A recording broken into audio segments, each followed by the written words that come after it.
Hello there, everybody, and welcome to Odds and Ends for Monday, January 24th. Zach Ewing, Devin Jackson, and Jim Derry here with you in the Bet.NOLA.com studios, virtual studios. We have an exciting weekend of football to talk about that just finished up last night. We have a little bit of basketball. We got lots of gambling. We got all sorts of stuff for you ahead in the next hour. First, we want to mention that we are brought to you by the Caesars Sportsbook and that you can sign up for Caesars Sportsbook by going to NOLA.com/Caesars and check that offer out for Louisiana residents. For Bet.NOLA.com readers, $300 just for signing up, plus a $3,000 bonus match for your first deposit. So get that done because word is next weekend, boys, we may be talking about actually placing bets on these games at Caesars. Whereas this weekend, you had to go to the casino, or you had to go to Mississippi, or you had to, you had to work for it a little bit, or you had to find other means, shall we say. But next weekend, it may be very live and very active. So get that done. NOLA.com/Caesars. You can get that bonus, and we should be ready to go by the weekend. That is the hope. That is the expectation. So, that's about what it is. We need to get to the weekend that was, though. Jim, you're an old head. You've been around a long time. You're a football purist. Where does this weekend rank in terms of greatest NFL weekends of all time? As far as weekends go, it's got to be number one, right? I mean, I'm never one to put number one labels on things because I am an old dude, and I go back long ways, and people like to come back and say, what about? But I can't imagine that there was anything better than this weekend. You're talking about three games that came to a winning kick as time expired, and another one that needed 13 seconds to go, 50 yards to make a kick to go into overtime, and then winning in overtime. So I can't remember anything better than that. I mean, it's incredible. All four games ended on the last play. All four had a field goal on the last play of regulation. Three underdogs won. You could not have gotten a parlay on some of that stuff if you had asked. We can't make the odds high enough, so we're just not going to offer it. I mean, it's absolutely incredible. You had ugly games, the Bengals, Titans, and Niners, Packers, and then you had these offensive shootouts on Sunday with Rams, Bucks, and Bills, Chiefs. You had great quarterback performance. You had not so great quarterback performance. You had, it really run the gamut of everything we love about football, Devin. Yeah, it had a little bit of everything. You had terrific quarterback play last night.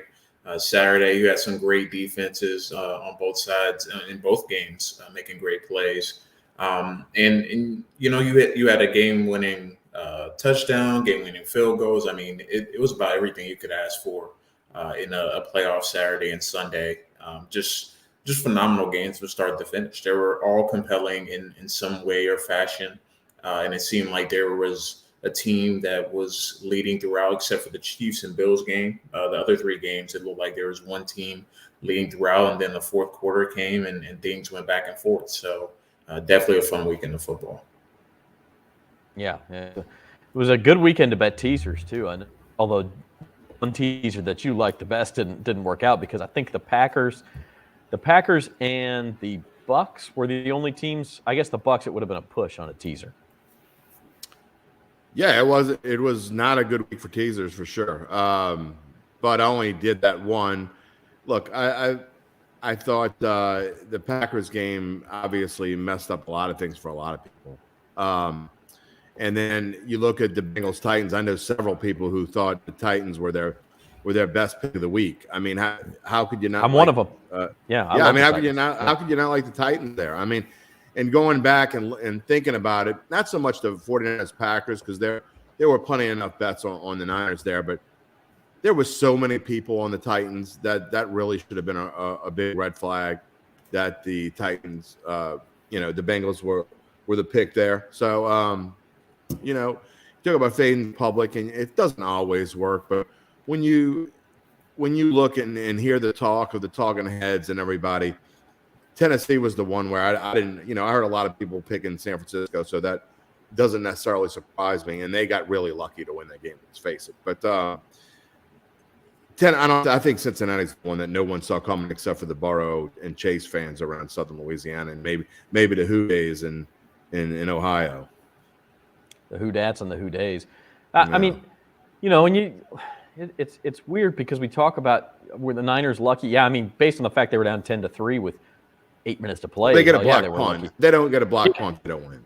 But when you dominate a game on defense and special teams like they did, you're going to win a lot of the time. I mean, it's funny because they completely dominated 2 of the 3 phases. They were just very bad in the other one. So I don't know. It's a funny weekend. I mean, like I said, it had a little bit of everything. And so what we're left with is a Final Four that I don't think a lot of people could have guessed at the beginning of the year. Maybe, Rams and Chiefs, half of it you could have guessed. Bengals and 49ers, I don't think a lot of people were there. But the first game Sunday, the AFC Championship, will be Bengals in Kansas City. Right now it's a 7-point line. I saw it open some places 6.5, some places 7.5. It seems like it's sort of settled on 7, at least for now. The total of this game is on the rise. The total started open at 53, maybe even lower than that in a couple places. Now quickly went to 54, now 54.5. A lot of people see a shootout coming here. Yeah, I'll just say that it's going to be hard for that over and under to get any higher than that. We saw last week that Chiefs and Bills were at 54, went up to 54.5, and actually came back to 54. So that to me seems like the top. So if you do like the over, I think you can even wait. I haven't done handicap yet, so I can't tell you what I'm gonna pick there. But going back to what you said about just the not being able to predict this weekend. I mean, even the Rams. I mean, you could have had, looking at some of these numbers. I went back and I'm going to do a historical post either tomorrow or the next day. But some of the odds you could have had these teams at are just insane. Just a few weeks ago, you could have had San Francisco at 200-1 to win the Super Bowl, 100-1 to win the NFC Championship, just like 8-9 weeks ago. I mean, and to think of that is crazy. Before they went on their little run, I mean, the Rams opened up the season at 13-1. They were 13-1 before Week 13. So, and that's what I have them at. But for me, it's with my future bets, it's going to be I'm going to have a hard time figuring out how I want to play these bets this week, and there are going to be a lot of people in the same boat because I may have to go against my handicap because I have 3 futures tickets, so it's A, B, K, C for me. Anybody but Kansas City, and I win good money. So it's going to be tough, but you got it. I mean, Kansas City is the clear distinctive favorite. Yeah, they're not quite past the even mark, not quite an odds-on favorite, but plus 120, plus 130, depending on where you shop. You said you've got them at minus 180, which is crazy low to me. But I don't have them there. That's what the price is. I can't pay that. Yeah, I think that's a little crazy to say when you have 2 games left to play against, the Bengals. The Chiefs are clearly favored in this game, but the Rams or the Niners, I think either one would give the Chiefs a pretty good game in the Super Bowl if it came to that. And that's not to say the Bengals have no chance. Funny thing about that Chiefs-Bills game was that might have been the bad beat of the weekend is if you had the under in that game, especially at 54.5. And I had the over, so I lucked out. But you had 7.5 points of cushion at the 2-minute warning, and Buffalo had a 4th and 13. So you think, okay, even if Buffalo scores, they would have to get the 2-point conversion, which they did, to get the over. And it's 4th and 13. If they don't get that, the Chiefs, the Bills had some timeouts left, but in all likelihood, the Chiefs run the clock out. And so you think you're pretty safe at that point. Now, there were some things that happened earlier that helped you out on the under, a lot of settling for field goals and missed field goals and things like that. But it was, I mean, and then it just went crazy. 25 points in the last 2 minutes, plus the 6 points in overtime. I mean, you had 31 points just in the last 2 minutes plus OT. So it was crazy, Devin. Yeah, one of the best football games I've seen in a long time, just based on how the fourth quarter went. Because going into the fourth quarter, it was, about what you expect. I think it was like 23-14 or something like that. Bills go down and score quickly. So you're thinking, okay, it's definitely going to come down to the last drive. But, I mean, the Bills, man, they had the game won twice. I mean, how do you gather a drive in in a matter of a minute, and you have 13 seconds on the clock, you think you're going to win. I mean, we've gotten to a point now where it's like if you leave any time on the board, it's too much time. Well, and like 13 seconds, you're low. I'm not a big fan of squib kicks, but at 13 seconds, you're at the point where you squib it and take off even 3 seconds off in that deal. In that situation is a huge deal. 100%. It's a huge deal because then they only really have one play before they got to kick the field goal. At 13 seconds, they got 2 plays in before the field goal. And I don't know what the Bills were doing on defense either. They called a timeout before both defensive snaps and ended up with this real soft coverage on Kelsey and Hill, where it was like, hey, yeah, sure, take 20 yards. But the problem with giving them 20 yards on 2 plays is 40 yards is all they needed to get into field goal range. So I don't know what they were doing. You have to wonder if that hurts Leslie Frazier's chances of becoming a head coach again. I mean, they played it as poorly as you could possibly play. And I know, Zach, the things we don't agree on, we like to chirp back and forth at each other. But 100%, I went back and watched the final few minutes of that game about an hour or two ago, and it amazed me that they didn't squib kick. It makes zero sense. I don't usually like the squib kick, to be honest. I'm almost always against it, to be honest. But in that situation, you got to think that a squib kick, if you instead of giving them 2 plays and a chance to kick a field goal, which is unlikely in itself, but now you only give them 1 if you do it. So it was just a silly decision not to there. It made no sense unless they run it back for 50 yards, which is unlikely. And then you're talking about then you only have 1 play period, not 1 play and a field goal. So it made zero sense right there not to squib kick it. Yeah, no, I agree. I mean, I'm with you on both counts. I don't normally like it. But when you're down all the way to 13 seconds and they got no timeouts, well, they did have timeouts. But anyway, I mean, but still, yeah, with 13 seconds, take 3 of them off the clock on a squib kick. Even if you end up giving up an extra 5 or 10 yards, it's worth it. You get 1 play, and then if you either have 1 play and a field goal attempt, but you got to get 30, 40 yards on 1 play. And Tyreek 20 play. I mean, depending on how that game was going, I mean, even 1 play, they still could have got it. I mean, that's just how crazy the last 2 minutes of the game were. I mean, you could have played it so many different ways, and it still could end up the same way that it did, even if they squibbed it. So I they're going to. I mean, it's possible, but the point is, you do everything you can to minimize their chances, right? It was almost like the Bills thought they had it won. I mean, they were celebrating on the sideline. Although I will say, Sean McDermott. It's not Sean McDermott. Head coach. I'm totally blanking on his name now.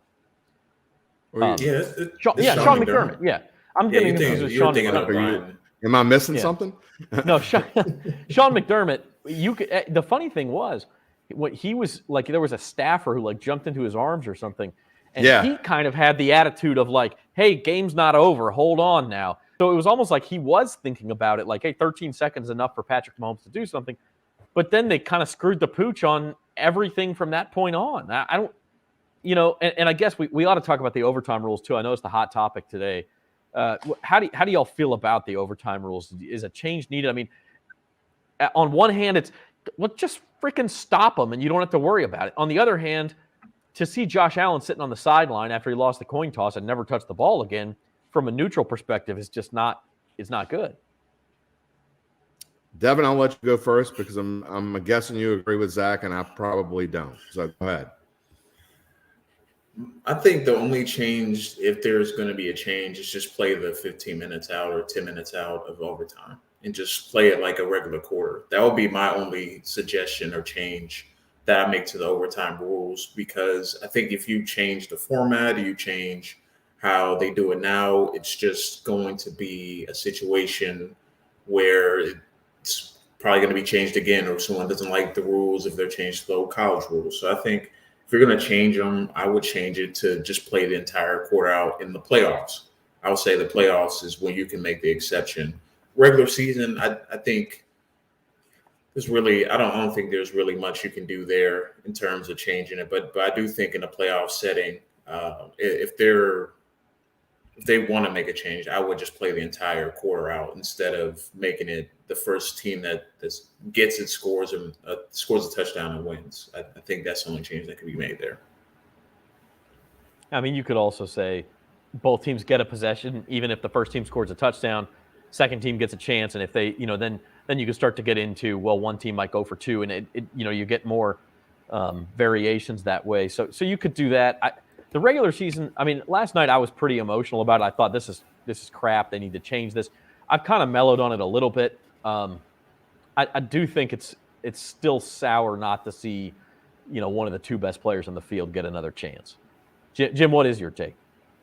Well, we don't disagree as much as I thought. I actually I agree with Devin. But the problem is in the playoffs that you play a full period in the playoffs, then you have to come up with something like a penalty kick type thing or something, because if it's still tied, you can't just keep playing 10 or 15-minute extra periods, right? So in the regular season, I would like to see them play a full 15 minutes and you play it out in period. It ends, or even 10 minutes. I'm fine with that, but it ends. Whatever way it ends, but play the whole period. In the playoffs, I'm not exactly sure you how you do it. If you're going to keep it like this, the only thing that I would change, if I changed anything, would be that I do agree that no matter what happens, the other team should get a chance. So winning the coin toss isn't the end all be all.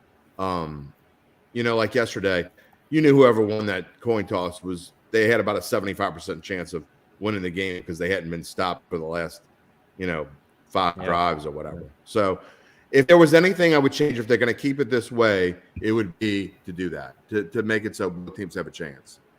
And then after that, the second time a team gets the ball, I mean, at some point there has to be a limit of, look, guys, you only get so many chances. And as I said, you could always play if they went and got it and scored a touchdown, we went and got it and scored a touchdown, and we don't think we can stop them again. Well, go for two, and end it right there on offense if that's what you want to do. So that's that's to me, that's a good solution. I don't know if we'll actually see them change it. I mean, again, the coin flip is so important. Also, Zach, we kind of don't. We always overreact to one game, right? If something big happens, and when it's just like the no call, when the no call happened. Next year, we were going to allow reviews for pass interference. We see how long that lasted because the officials, they weren't changing the call. I mean, even if it was, it had to be like super outrageously egregious for them to change a call, which was stupid. So they don't even change the rule. But we always the next day or the next week, we always overreact to one situation. And I'm just not an overreact kind of guy. I just don't. I like the NFL overtime rules for the most part, but I do agree with Devin. I wish, at least in the regular season, I wish they would change them to where you played the whole period. Although, I see, and to me, that's where I actually disagree with you. The regular season, if a coin flip ends up deciding a regular season game, so you got 16 other chances. I mean, I'm sorry, but you had a chance to stop somebody, plus you got 16 other chances. If that's what happens, I also don't mind ties in the regular season. If you're tied, you're tied. That's why I play the whole period. So, yeah. And I mean, either way is fine. In the regular season, the idea of shortening the game for player safety's sake makes a lot more sense than in the playoffs, where it's like, yes, player safety is important, but even the players would tell you in the playoffs, let me play, let me decide this myself. So, I mean, I do agree with that. I will say this, too. Speaking of the no-call game, it isn't actually just one game. Since the NFL went to this format in overtime of if you score a touchdown, it's sudden death. If not, then the other team gets a chance. There have been 11 playoff games gone to overtime. 10 of them have been won by the team that won the coin flip. 10 of 11 now. Now, the regular season, it's only like 54%. 10 of 11 scored a touchdown, or 10 of 11 won? 10 of 11 won the game. I think it was 7 scored in a touchdown immediately, and then 3 ended up winning it. The only instance when the team that won the coin flip lost the playoff game was that NFC Championship game where the Saints won the coin toss. Drew Brees threw the interception, and then Zerline makes the long field goal for the Rams in a game that Saints fans will tell you never should have gone to overtime. So, yeah, I mean, that's... No, everyone will tell you. Not just Saints fans. Everyone will tell you that... No, that's right. That's right. I'm trying to not make it about that, but that's right. I mean, it's 3 years later. It doesn't feel any better than it felt then. Yeah. Well, let's move on. Falcons fans laughing in there. Devin, your handicap on this game. Joe Burrow and the Bengals beat the Chiefs. I think it was week 15 or 16 of the regular season. And they beat them pretty handily. They fell behind early and then came back and won that game. Not handedly, but they did outplay them in the second half. Can they do it again in Kansas City?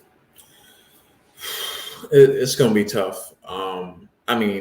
Joe Burrow has to play like Josh Allen level of like just being, and we've seen him play like that. I don't think that's going to be a question necessarily, but I think when you look at the game and you look at how badly the Bengals offensive line struggled last game, I think it's going to be an issue against the Chiefs. I mean, you got Chris Jones and the entire defensive line. Melvin Ingram is really played very well for the Chiefs.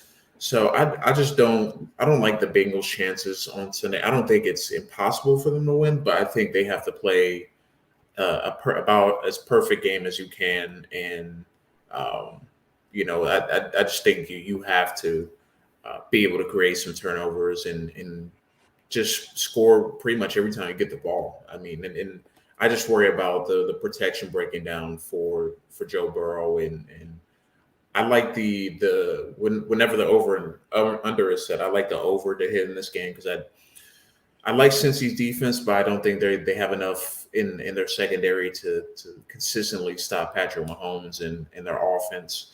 And I mean, we don't know the status of Tyrann Mathieu for the Chiefs on the back end, so I think both teams are going to put up a lot of points, but I just don't like the Bengals' chances in winning the game. I just don't think they're going to be able to consistently protect Joe Burrow because they definitely didn't do it against the Titans, and the Chiefs have a pretty good defensive line as well, and they're going to bring a lot of blitzes. So I would suspect that he's going to have some issues on Sunday making plays out of the pocket.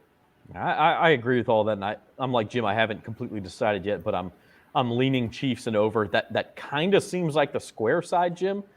But it doesn't seem like the square side. You might as well get Huey Lewis to start playing at tip to be square. I don't know because the Bengals have become overhyped in my opinion. I thought that last week too. I will be shocked, absolutely shocked, if 70% of the money or more is not on Kansas City. Because it's just what I talked about just now. Overreacting to a single week. We saw the last 2 minutes of yesterday's game, and Mahomes can't be stopped again. There's no way he's going to score on every drive. It is what it is. Everybody's going to bet the over. Everybody's going to bet Kansas City. Aunt Mabel's already planning her trip to Tahiti. I haven't done my handicap, so I can't say for sure. But I don't see how you don't take Cincinnati in the under here. I mean, and you wait because at least I think the spread's going to go to 7.5. I really do. I mean, I kind of will be surprised if it doesn't. So, and I'm going to be surprised if in the end I don't take Cincinnati here because what I saw from Joe Burrow these last few weeks, he's unflappable. I get Mahomes is the best quarterback in the NFL, and anybody who wants to argue with me, we can have any kind of debate you want. I'll bring you on Datitude and we can talk about it. Patrick Mahomes is the best quarterback in the NFL. But that being said, Joe Burrow to me looks like little Drew Brees. I mean, he's a little bit taller than Drew Brees, but he's got the same kind of accuracy, the same mindset, the same just calmness about him, the team follows him like he's a general. I mean, he's only 24 years old. I mean, it's insane. So, I mean, I don't think you can get in these Bengals' heads anymore. They prove I believe them now. I mean, you go to Tennessee, and I get Tennessee's not world beaters, but they did one heck of a job in limiting that team the way they did and just stifling Tannehill, who's no world beater. I get it, but I mean, I'm a believer. I mean, I put it this way. I'd be more likely to be on the Bengals than I would on the under. And again, you have to check out At the Book on Thursday for our final picks. Check out Jim's column that he'll do, and we'll see. But at this point, if the Bengals are going to compete in this game, it's almost got to be a shootout, right? Like to me, here's why I feel like the over is not necessarily a square side, and it's because every time these playoff totals come in, I mean, until a couple years ago, there had never been a playoff total this high of 54. Now there's been like 5 in the last 3 years or something. This is the 6th. Because the game has changed, the rules have changed, the quarterbacks have changed, and a lot of systems that sharp bettors use will just spit out numbers lower than this. And they'll see 54 and they'll say, well, my model just says it can't get that high. I'm going to bet it down. And so the books are using those same algorithms. The number comes out, and the number just comes out too low. I just like if Burrow and Mahomes get going head to head, I'm not saying the over is a lock or it's 96% to hit or whatever, but a lot would have to happen to keep that total down under 50, I would think, especially if it's a close game. Where are the both strengths of these teams' defense? They're both on the front line, which means they're both going to get pressure on the quarterback, which is going to limit their production. They're not going to be – Mahomes is not going to be able to do what he did yesterday. I mean, he'll be able to do some things, and he'll do a lot of things well. But the Bengals rush the passer as well as a lot of teams. And you know what? Kansas City sits on defense, but one thing they are able to do is get to the quarterback. And what happened with the Bengals, they allowed 9 sacks to Tennessee, who has a good front line, but maybe not a great front line. So that's one reason that I'm probably going to lead under. I get what you're saying, but we're putting way too much on quarterbacks here.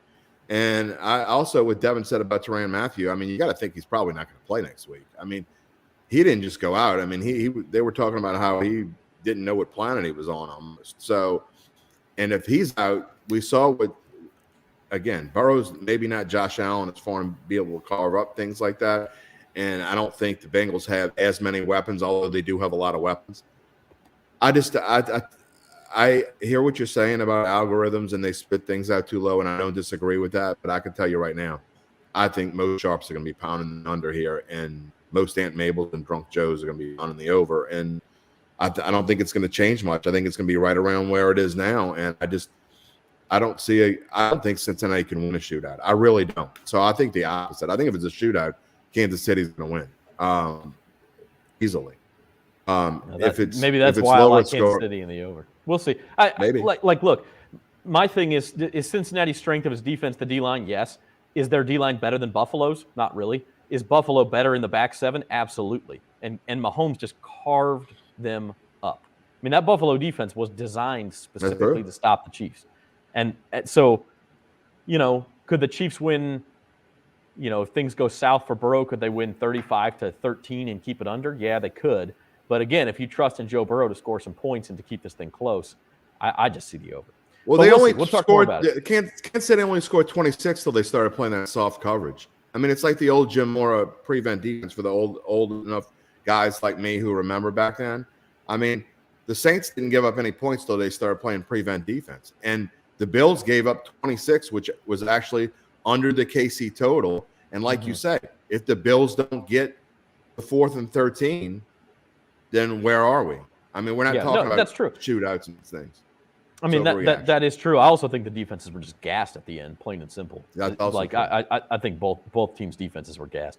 Let's talk about the NFC game. I personally just think the AFC side is more interesting right now, but that's not to say the NFC side isn't interesting, because here you have a couple of teams that really looked good defensively. I mean, really looked good until maybe the fourth quarter for the Rams, although part of that Bucs comeback was turnover fueled.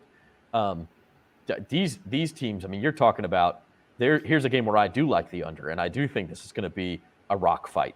Can the 49ers, what if they won, Jim? Is it 6 in a row against the Rams? Looking for 7? 6 in a row. Yeah, that's right. So if the Rams are going to go to the Super Bowl in their home stadium, would be our second straight year with a team playing the Super Bowl in its home stadium, they're going to have to get through their nemesis here. Well, there's no question about it. I mean, and can they do it? I don't know. This one's probably not going to be as much handicap, because you don't really need to handicap very much a game where they played each other twice already. And I'm going to have to go back and look. We talk about how hard it is to beat a team 3 times in a season, the old cliche. If I remember correctly, it's been done more than it's not been done. So, but again, I got to go back and look at that. But I mean, the one that comes to mind most recently obviously still hurts Saints fans, and that's last year in the Bucs. But then again, in that game, Breeze played as horribly as he could probably play. The Saints turned the ball over 4 times. If they don't do that, the Saints win. especially if Jared Cook doesn't fumble the football. Yeah. No, I mean the Saints had more yards in that game, had more yards per play. It was not a typical game. So, I mean, yeah, that's what it's going to come down to. I need to go through and look. I'm not sure about over under. I'm not a big totals guy anyway. I don't play a lot of totals. But I'm almost certain that the Rams are the better team, but they keep finding ways to lose to this team that either they're out-coached, out-schemed, or whatever it is. But I'll tell you this, all those people who were talking about Matthew Stafford and all the pressure on him going in the playoffs and how they thought he was going to stink it up. Well, he's done anything but stink it up. I mean, he's been outstanding in these playoffs. And, if Cam Akers doesn't fumble the ball twice yesterday, they win in a blowout yesterday, which is what should have happened. The snap that went past Stafford that he wasn't ready for. And it was, should have been a blowout. The Rams, they took their foot off the gas way too early, or it would have been a blowout. I mean, they could get whatever they wanted on offense for the first three quarters. And then when it came down to it, they got whatever they wanted on that last drive too. I mean, so when they were trying to win, they were winning. Devin, your handicap on the NFC game. I look at this game and I think this is the game that, this is why the Rams got Matthew Stafford. I mean, you take away Matthew Stafford, you place him with Jared Goff. They probably lose yesterday. You just think about how the game went. But I think this team, they have to win against the 49ers to just kind of get over that hump of beating, Kyle Shanahan and what they bring. And it's not like they haven't had chances to. I mean, they were up 17-3 at halftime last time these two teams played and just absolutely, just took their foot off the gas and pretty much coasted throughout the game. So when I look at this game, I think I'm actually on the opposite side of things. I think the over hits in this game. And I think it does because I think they know each other so well, they know exactly where to attack. And I think now, with the Rams being able to get their vertical passing game going back, I think they're really going to go after that 49ers secondary. And I think they're going to hit some big plays and be able to put some pressure on the backside. Because I think the 49ers, obviously the front four and really front seven is really good. But I do think they have some deficiencies in the back end. And I think the way Matthew Stafford is playing, he's patient with what he's doing. I think Aaron Rodgers tried too much, especially at the end of the game against Green Bay. He tried to go for the big play instead of just taking what was there for him, because that last pass he threw in the game, they had two men underneath for the first down, and he could have had a chance to put together a drive and end that one. But I think Stafford is maturing every game that he's playing. He's playing at a high level, and I like the Rams in this one. I think they finally kind of get over that hump and finally put the 49ers behind them, because I think right now the 49ers, the way they're playing on offense, it's just not sustainable. Like Jimmy G has done nothing in the playoffs as of note right now. He really hasn't. He made a couple nice throws in the fourth quarter. I mean, ask Uncle Big Nick what he thinks about Jimmy G. The only reason that I say that I say he made a couple nice throws in the fourth quarter is because it was almost unexpected. It was, he can throw the ball. The first three quarters you were like, what is this guy even doing out here?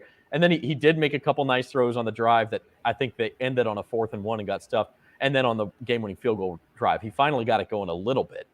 But it's interesting. And we'll talk about the Saints quarterback situation here in a minute, because Jeff Duncan on the show a couple weeks ago said he thought Jimmy G could be the Saints quarterback next year. So this may be something we're talking about a lot. But in the meantime, here on Odds and Ends on Bet.NOLA.com, just want to remind you that you can pick these games, these championship games, against the pros. In this case, it is Jeff Duncan. Go to NOLA.com/beatthepros, and you can win a weekend stay for two to Harrah's New Orleans if you can beat Jeff Duncan in this contest. You pick in every NFL playoff game through the Super Bowl, so you've got to do the same. And then over the course of all 6 contests throughout the year, if you're playing, keep playing, because the grand prize, a trip for 2 to Caesars Palace in Las Vegas. So NOLA.com/beatthepros. And here is Uncle Big Nick on Jimmy G. They win in spite of Jimmy GQ. In his defense, they dropped the good balls he threw. Yeah, they did drop. I remember that. So Saints fans, maybe we better wish against that. In all seriousness, the big news of the day on the Saints side of things is that this Gail Benson interview that came out over the weekend, she says, I have no idea if Sean Payton's coming back. None of us know.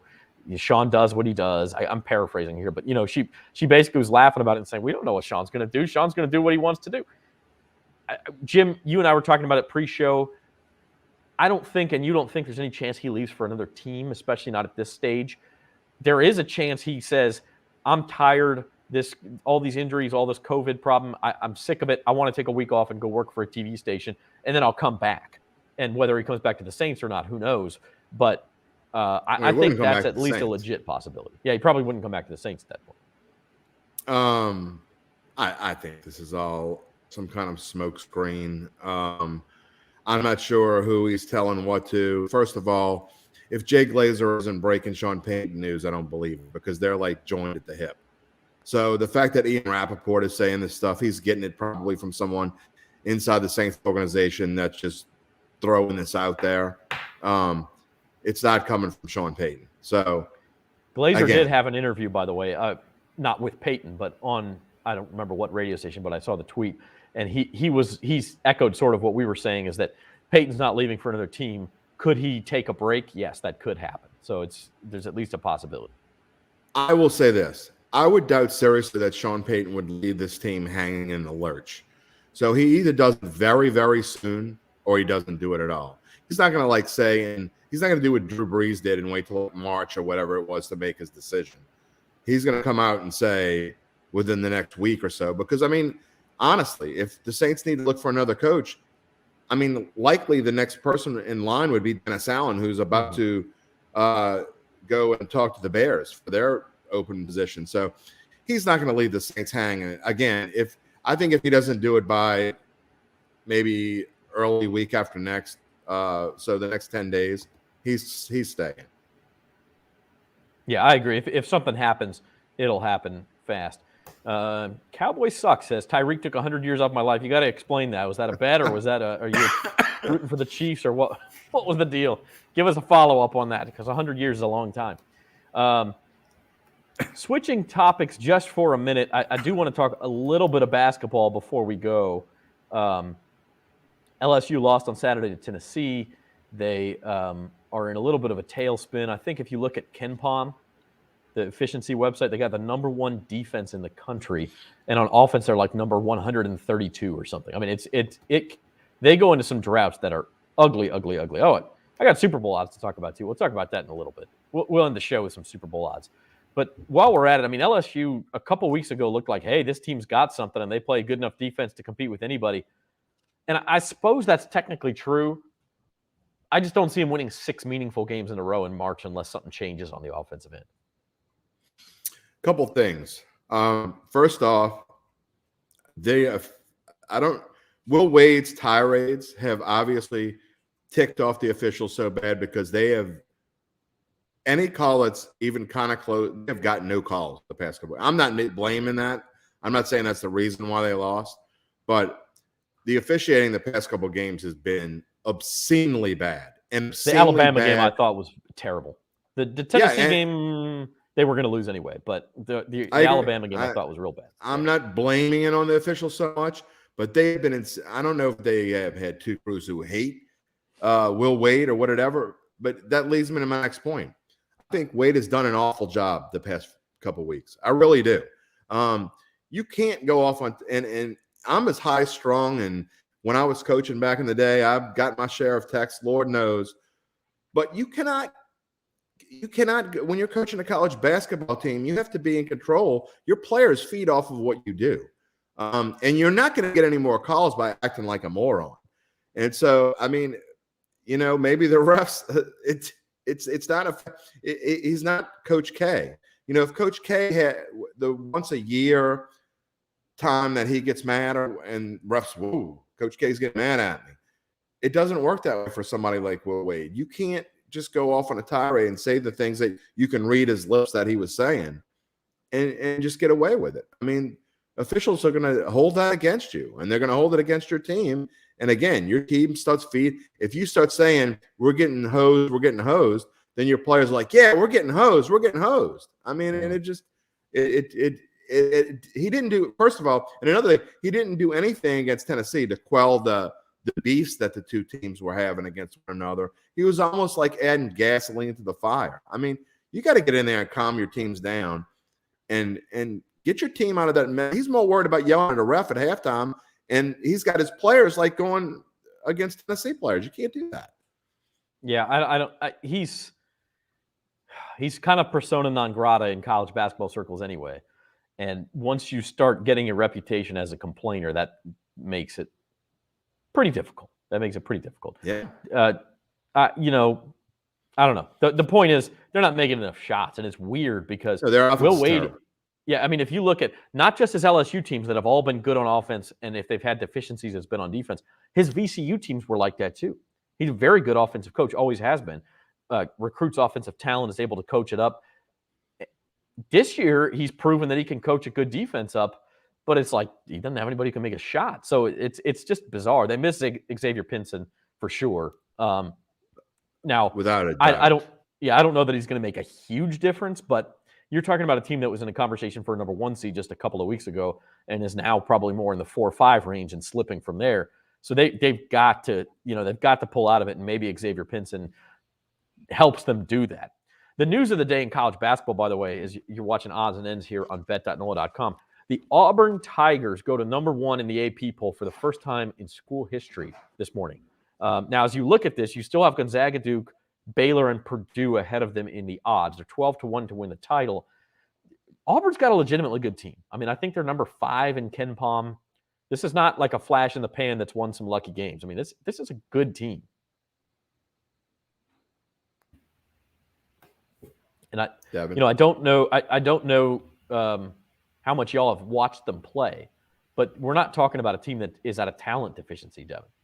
Yeah, they're a really talented team. Got a chance to watch them again over the weekend against Kentucky, and they led pretty much wire to wire in that game. I know early on Kentucky, took the lead, and I think they had a few injuries early on in that game that ended up, kind of coming back to bite them. But I mean, Auburn is playing some of the best basketball right now. I'm kind of surprised about their odds. It seems a little low for a team that's now the number 1 team in the country and playing about as good as anyone in the country, plus the talent they have. Now, obviously, Gonzaga, has had a great team year in, year out. Duke is kind of back at the top now.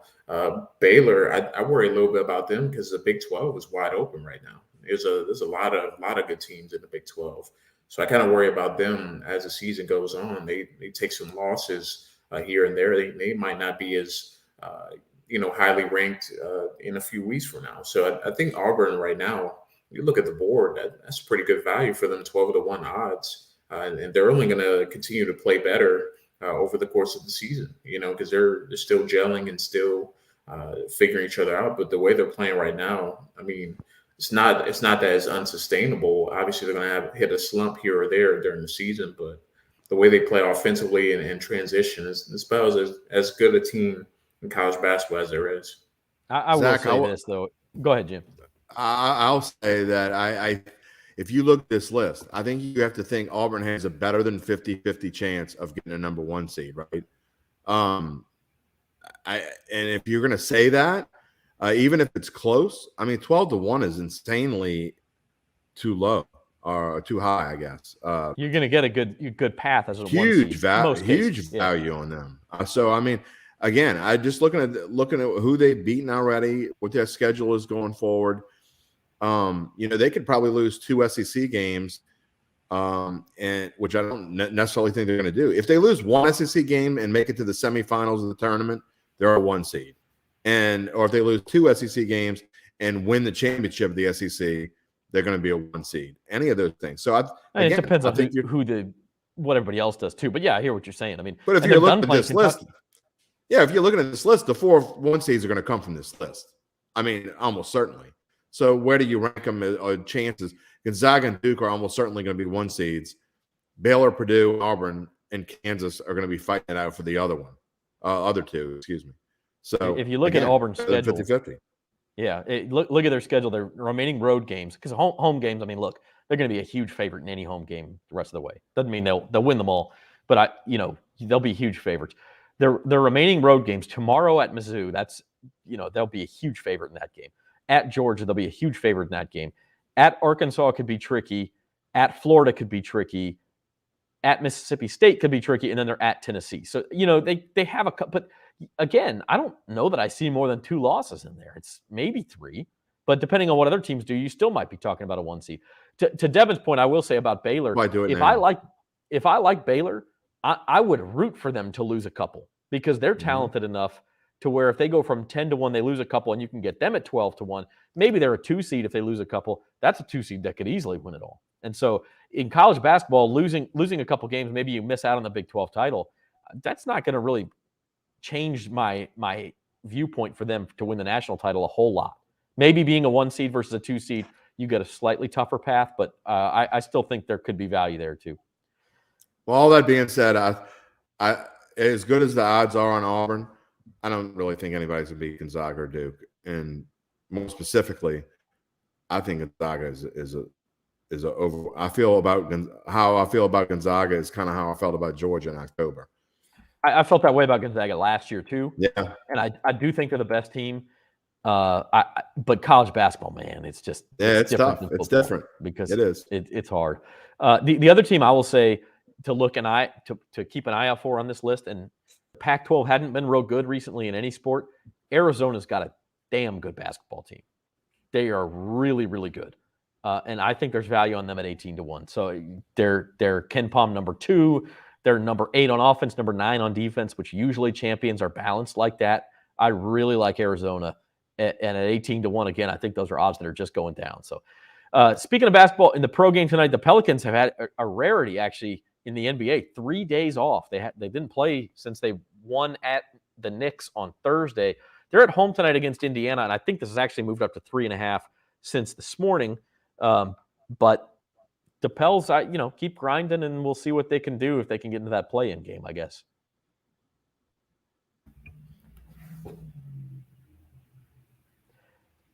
Go ahead, Devin, you're going to say something? Oh, I was just going to add, they look really impressive on Thursday night against the Knicks. And obviously they're still building towards a play-in spot. We'll see if they can continue it. But saw the big news today drop about Jackson Hayes. So that will be something to monitor going forward for the team. Yeah, Jackson Hayes charged after that incident. Was that in L.A.? I think so. An incident with police officers in July. Yeah, it's 12 misdemeanor charges in connection with altercation of police with Los Angeles last year. So misdemeanor charge, I don't know, 12's a lot, but they're all misdemeanors. So maybe he wasn't playing very much anyway. So as far as the effect on the court, actually, he has been playing a decent amount. Has he been playing more? I guess he's been playing a lot more lately. Guilty of not watching deep enough into games. But he hasn't been playing well, but he's been playing a lot more. And Valley Sports New Orleans, by the way, is not available in like 90% of if you don't have cable, you don't get it. So that's the other tough part about that. Anyway, it is football season until the Super Bowl is over, and so we still have football to talk about. Let's show some Super Bowl odds, and we'll wrap up here. Jim, I know you were bemoaning this earlier. The book that you use has the Chiefs at -180, which is incredibly priced up. Yeah, and it really, it makes it hard on someone that's trying to protect his other futures with the hedge, right? I mean, at +130, I can bet, X amount on the Chiefs and make sure that I win something no matter what happens. Some people don't like the hedge. I mean, some people just say, let it ride and all the hedging is dumb and all this stuff. Well, I'm not that way because I'm not greedy. When it comes to betting, my goal is to win more than I lose. It's always been that way. Good goal.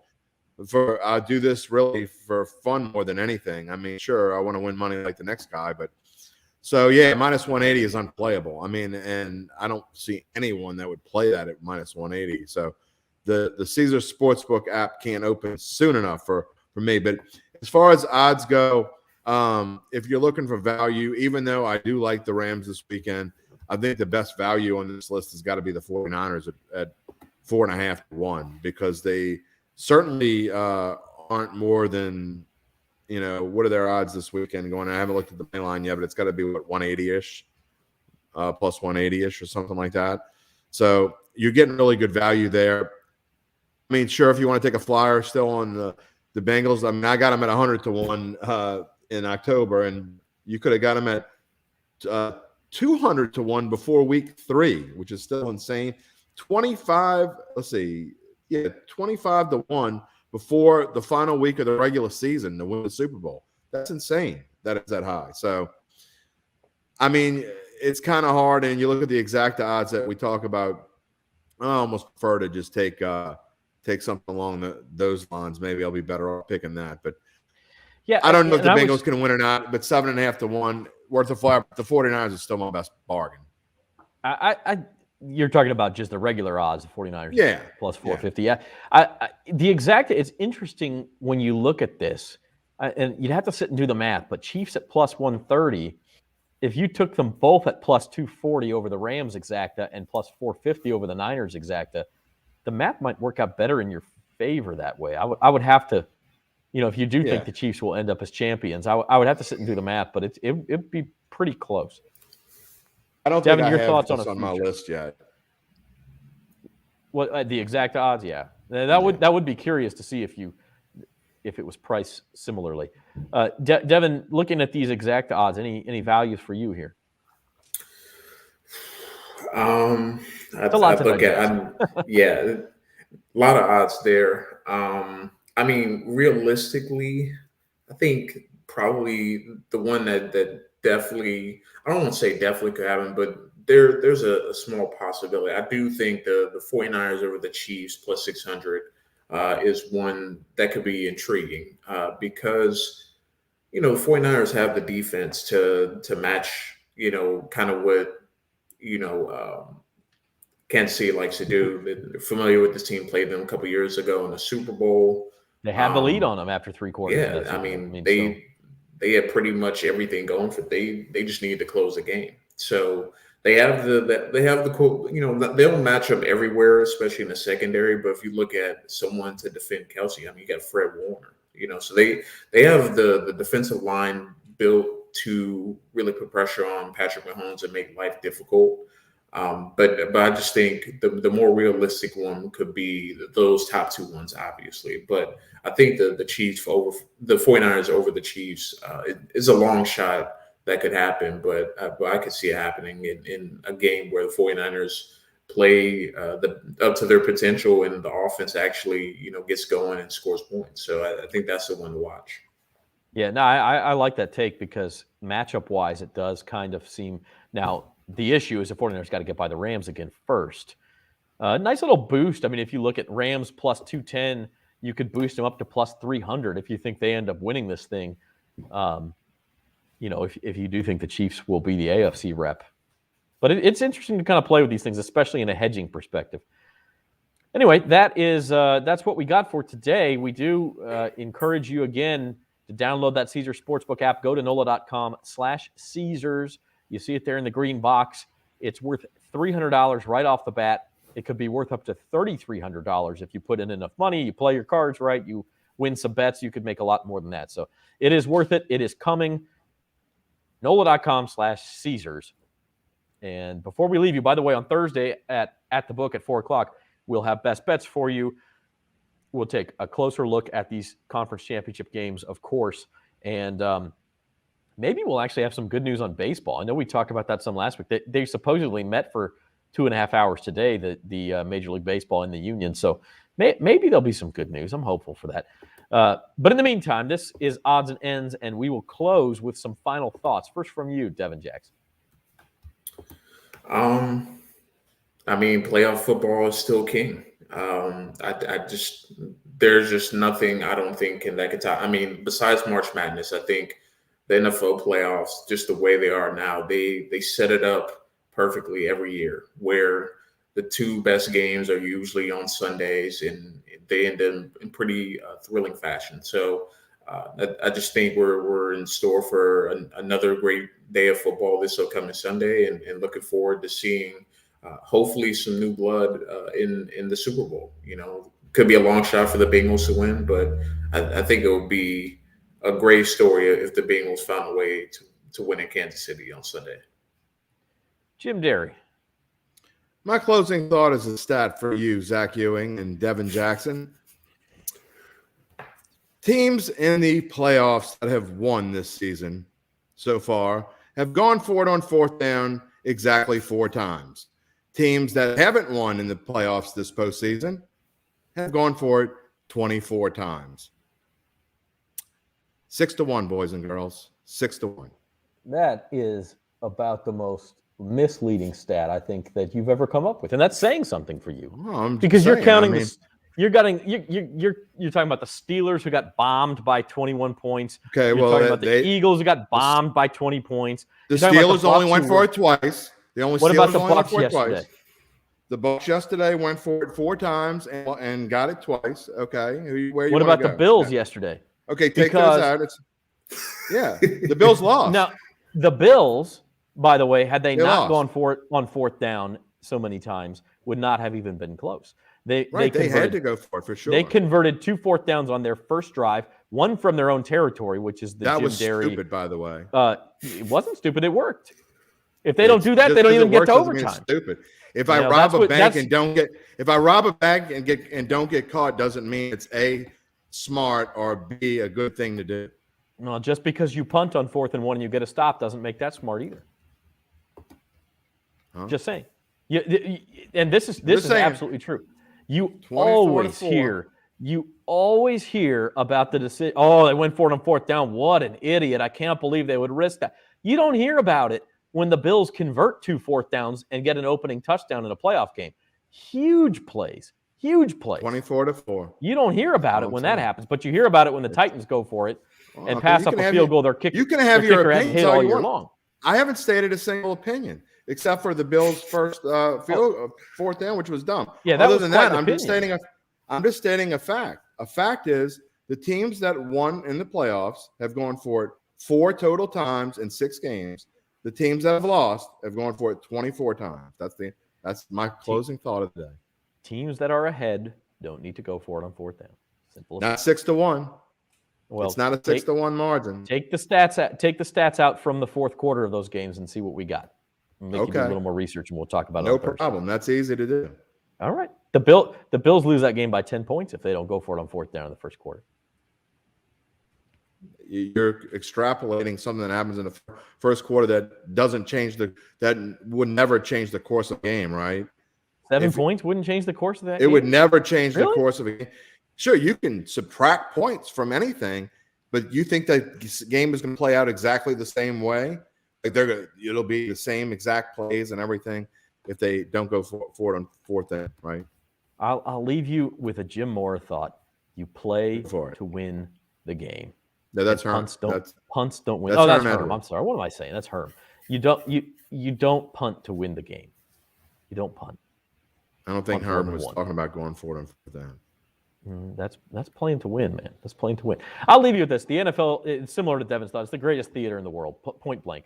Here we are, 24 hours later, still talking about it, still arguing about it, and we will all week. And people will love it, and they'll tune in next week. And this weekend was the greatest show of the greatest theater in the world. And so put a little money on it next time, NOLA.com/Caesars. Hopefully by next weekend, we'll be there. We'll have more for you on that on Thursday on At the Book at 4 p.m. right here on these same channels. Jim will have Datitude up this week as well. So tune in for that and keep it locked to bet.nola.com. For Devin and Jim, I'm Zach. We'll see everybody.